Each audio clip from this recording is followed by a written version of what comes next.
এরকম রিউমার্স তো সবার জন্যই আসে। শাকিব খানের তো কোনো রিজন নেই ২ কোটি টাকা নিয়ে পালিয়ে যাওয়ার, যেহেতু ওনারা নিজেরই অনেক কিছু আছে। তো এটা আসলে রিউমার্স সবাইকে ছোট করানোর জন্য। কেউ কখনো অনেক বেশি এগিয়ে গেলে সবাইকেই রিসেন্টলি আমি তাণ্ডবটাই দেখেছি। তাণ্ডবের আগেও ওনার যা মুভি এসেছে ওগুলোও দেখেছি। আমার অনেক ভালো লেগেছে আসলে। আমার সবগুলোই বলতে গেলে আমার অনেক ভালো লেগেছে। আফরান নিশো, শাকিব খান দুইজনের অভিনয় স্কেল কি? যদি আপনাকে বলা হয়। জি। আ ২ জনই অনেক গুণী অভিনয় শিল্পী। আমি আসলে ২ জন ২ সেক্টরের, তো মানে ২ জন খুবই ডিফারেন্ট টাইপের চরিত্রে কাজ করে। সাকিব খানকে সবসময় দেখে এসেছি হিরো চরিত্রে বা এরকম মানে অনেক মাইটি একটা চরিত্রে। আর আফরান নিশো যে ওনাকে দেখে এসেছি ডিফারেন্ট ক্যারেক্টারে, একেক সময় একেক রকম ক্যারেক্টারে।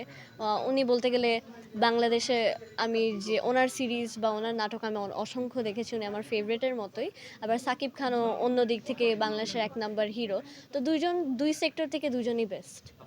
আপনাকে আমি একটা প্রশ্ন করতে চাই, জানি না উত্তর দিতে পারবেন নাকি। একটা প্রশ্ন আছে যে একটা আলোচনায় আছে ফেসবুকে যে শাকিব খান ২ কোটি টাকা সাইনিং মানি করে মুভি বাংলাদেশ থেকে পালায়ে গেছে শাকিব খান। সেই জিনিসটা সোশ্যাল মিডিয়ায় আমরা দেখছি। আপনি একজন কি বলবেন আপনি? এই এত বড় একটা অভিযোগ দিচ্ছে, অনেকেই দিচ্ছে।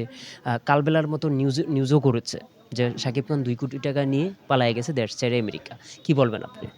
এই যে একটা সুপারস্টার নামে একটা অভিযোগ দেওয়া, কি বলবেন? এগুলো আসলে রিউমার্স ছাড়া আর কিছু নাই। সব সব রকমের মানুষ, এটি সবারই মানে যেরকম এটা আসলে আমার জন্য অনেক ভাগ্যের ব্যাপার যে দর্শক ভাবছে যে আমার চেহারার সাথে ওনার চেহারার মিল আছে।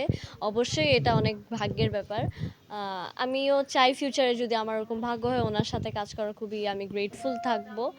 তো তাই ওনার সাথে কাজ করতে চাই ফিউচারে। শাকিব খানের সাথে দেখা করার সুযোগ হয়েছিল একসাথে?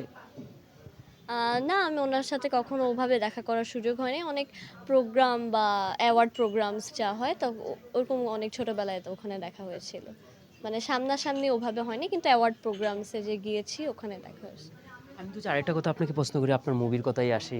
আপনার মুভিতে কোন ইন্টারেস্টেড হয়েছে যে অনেক সিনিয়র অভিনেতাই ছিল কিন্তু। অনেক সিনিয়র অভিনেতা ছিল।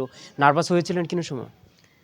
জি, আমি এখানে এত ফুল সাপোর্ট পেয়েছি সবার যে আমার নার্ভাসনেস কাজ করেনি তখন অভিনয়ের সময়। যে সবাই আমাকে একটা হোমলি একটা পরিবেশ দিয়েছিল।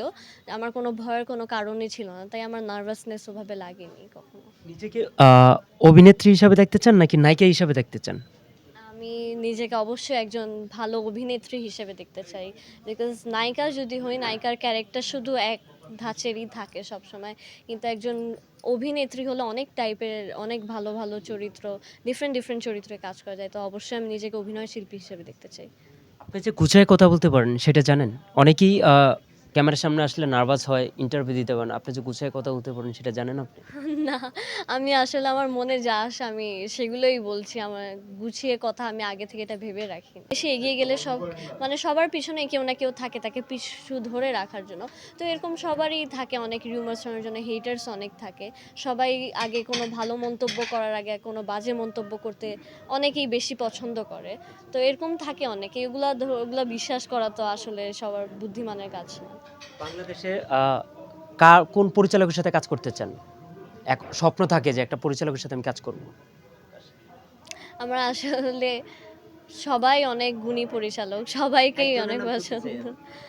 আ ওভাবে বলতে গেলে ফারুকী আঙ্কেল, রায়হান রাফি, ওদের মানে অমিতাভ রেজা, ওনাদের সবার সাথেই আমার কাজ করার ইচ্ছা আছে। দর্শকদের জন্য কি বলার আছে? দর্শকদের জন্য বলা আছে আগামীকাল আমার মুভিটি প্রচার হবে সিনেপ্লেক্সে। আমি আশা করছি আপনারা সবাই এটা দেখতে আসবেন। ভাই-বোনের একটা সুন্দর গল্প। আই হোপ আপনাদের সবার অনেক ভালো লাগবে। ভালো লাগলেও আমাদের জানাবেন, ভালো না লাগলেও জানাবেন যে এটা আরও কিভাবে ইমপ্রুভ করতে পারি আমরা। তো অবশ্যই আমাদের সাথে থাকবেন। আর আই হোপ আপনারা অনেক এনজয় করবেন।